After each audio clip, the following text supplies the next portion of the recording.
Всем привет, это Крым Важное, и с вами я, Рустем Халилов. Здесь мы обсуждаем все самые важные и интересные новости, которые произошли в Крыму на этой неделе. Чтобы ничего не пропустить, нажмите на колокольчик и подпишитесь на канал, если вы еще не подписаны. 18 мая на материковой Украине и в аннексированном Крыму вспоминали о жертвах геноцида крымско-татарского народа.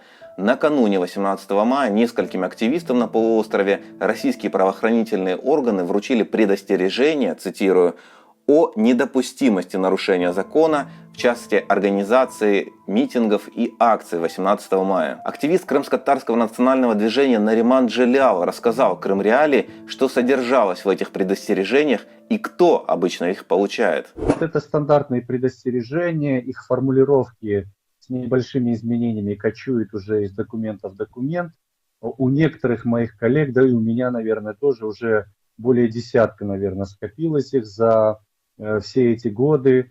И зачастую их вручают именно перед какими-то памятными, праздничными или трагическими датами, то есть тогда, когда крымские татары могут собраться, провести какое-то публичное мероприятие и так далее. Формулировка всегда примерно одна и та же, что по имеющейся якобы у прокуратуры или у МВД информации данное конкретное лицо может быть инициатором или участником, организатором какого-то там публичного действия по такому случаю, и мы вас предостерегаем там от нарушения российского законодательства и так далее. А кто обычно получает такие предостережения? Кто эти люди, знаете, которым повышено внимание российской полиции? Изначально это были члены Меджлиса крымско-татарского народа, делегаты Курултая. На данный момент список расширяется. Вот в последнее время стали активно получать участники объединения «Крымская солидарность». Российский глава Крыма Сергей Аксенов 18 мая возложил цветы к памятнику Возрождения в Крымском инженерном педагогическом университете и произнес слова в оправдание жертв депортации. Преступник не имеет национальности в данном случае, поэтому все вопросы надо рассматривать персонально. Поэтому ни один народ не может отвечать за действия отдельных членов. Поэтому здесь даже без вариантов. Все должно быть всегда справедливо. Напомню, что в Крыму этот день российские власти официально именуют Днем памяти жертв депортации народов Крыма, имея в виду, помимо принудительного выселения крымских татар, также выселение в 1944 году немцев, греков, болгар и армян. Ветеран крымско-татарского национального движения Зевджет Куртумеров 18 мая был в Саках у закладного камня памятника жертвам депортации. Он рассказал, как все прошло. Есть закладной камень, где должен быть сооружен памятник жертвам депортации. И вот там мы собираемся, возложили цветы, промолились, и немножко подкорректировал дождь нас, и быстро все вернулись, чтобы мы разъехались. Аналогичное мероприятие по всему Крыму проходит. Так что, как раньше, мы с большими торжественными выступлениями, шествиями, так, конечно же, мы не можем, потому что у них на все есть статьи соответствующие. Президент Украины Владимир Зеленский сообщил, что 18 мая внес в парламент Украины неотложный проект закона о коренных народах Украины. По его словам, это поможет закрепить статус коренных народов Украины, в частности, крымских татар. Народный депутат Украины из фракции «Голос» Рустем Умеров приветствует этот шаг Владимира Зеленского. Во-первых, мы ждали эти законы уже 30 лет. Конечно, они не только актуальны, мы ожидали, что они примутся предыдущие каденции, и за этого благодарна президенту за то, что был именно подан президентом, так как это гарант Конституции. Для нас это было символически важно. Я знаю, что многие люди всегда воспринимают это политически. Для нас, мы как государственники воспринимаем, что государственная позиция должна превалировать. Из-за этого для крымских татар это большой сигнал, это поддержка и моральная, и это право нашего народа.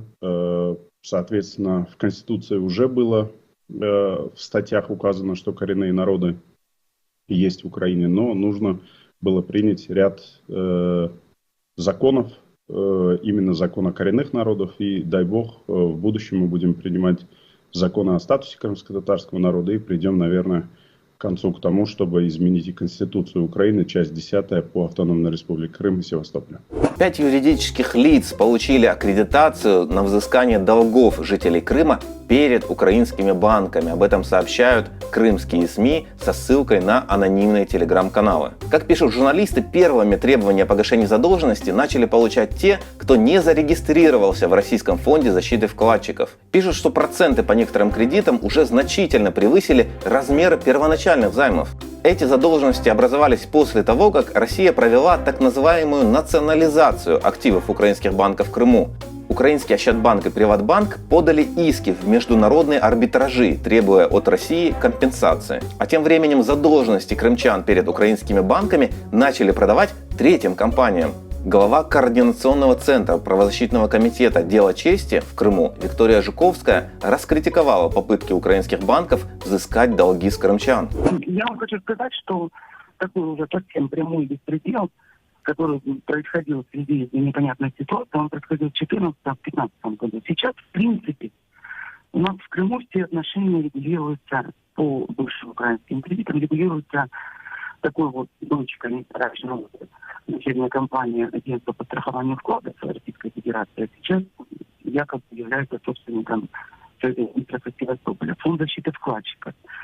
Но не только фондом защиты вкладчиков, но также и судами, и судебными решениями, которые могут быть абсурдными и курьезными применительно к нынешним крымским реалиям. Каким образом? Ну, допустим, фонд защиты вкладчиков разрешает и допустить взыскание кредитов украинских крымчан.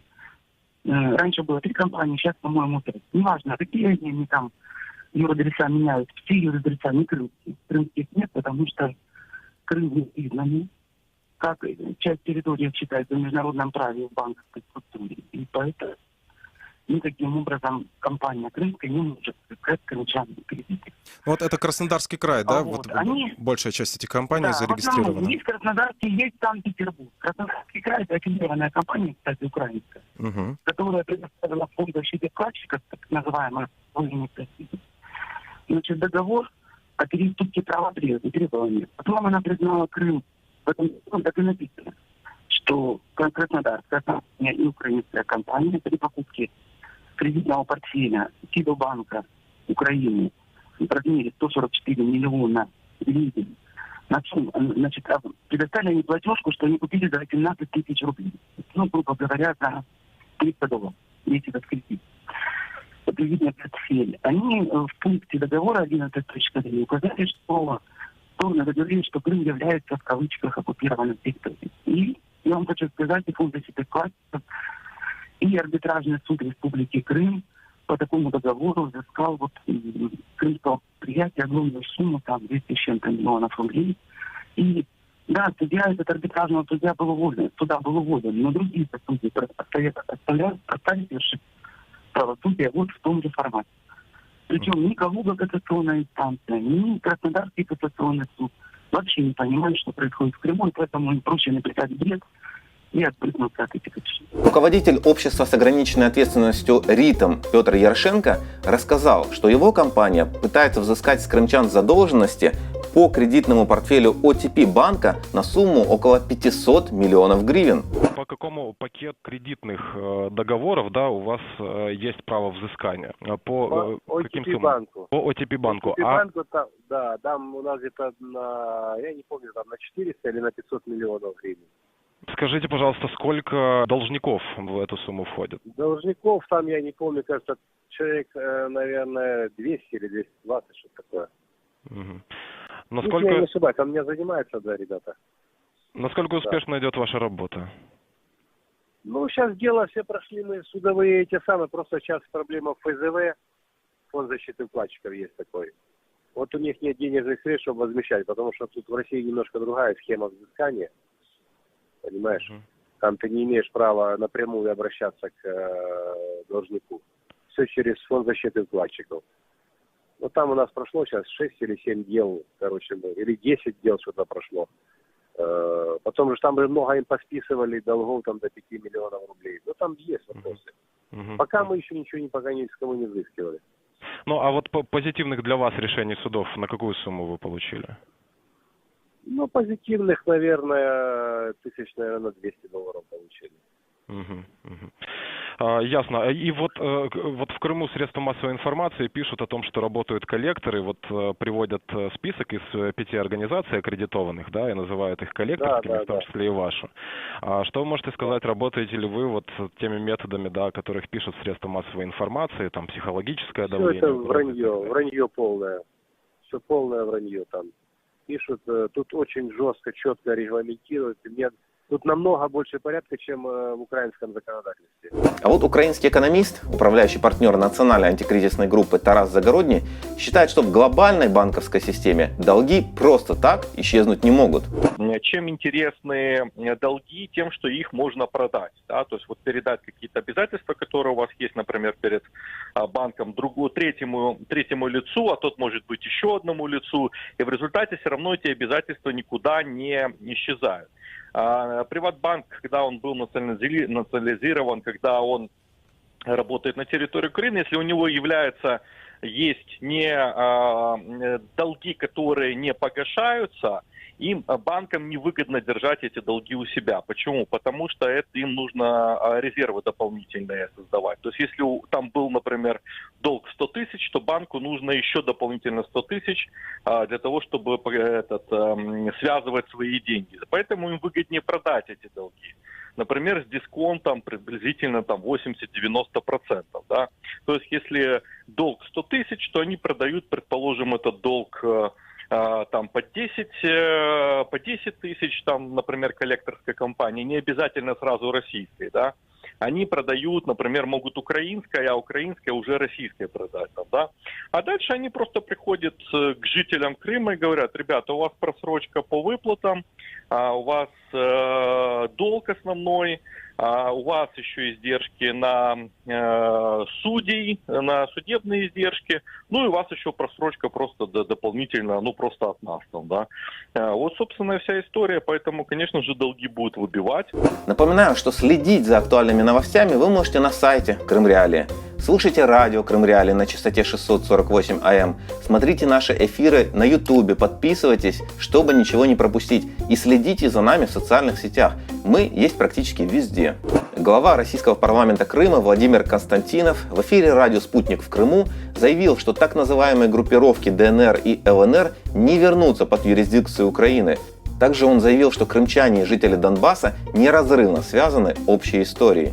Я напомню, что подконтрольные Кремлю крымские депутаты в середине мая посещали оккупированные районы Донецкой области, где принимали участие в мероприятиях, посвященных провозглашению 7-й годовщины так называемой ДНР.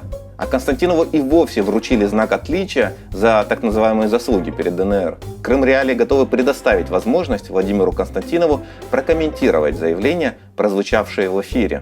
Крымский историк и политический аналитик Андрей Иванец считает, что подобные мероприятия инициируются в Москве з целью давлення на Україну. Безумовно, що такі заходи, які є, власне, підривними заходами стосовно України, вони проводяться не самостійно якимись дрібними регіональними лідерами в Росії або на окупованих територіях, а вони ініціюються, плануються, я думаю, безпосередньо в Москві як елемент тиску на Україну. Ми бачимо останнім часом, що Російська Федерація активно розігрує Донбаську карту через роздачу паспортів посилену, через проведення форуму у січні «Руський Донбас», на який, як ми пам'ятаємо, приїздила генеральний директор російського державного телеканалу Russia Today, громадянка Росії Симонян, яка кричала там, что «Россия, матушка, забери нас». Также в оккупированный Донецк 13 мая приезжал первый вице-спикер Верхней палаты российского парламента Андрей Турчак. Давайте послушаем, что он там говорил. Донбасс стал символом русского мира, символом защиты права народа на свой язык, на свою веру и на свою свободу. И знайте, что Россия всегда была, есть и будет вместе с вами.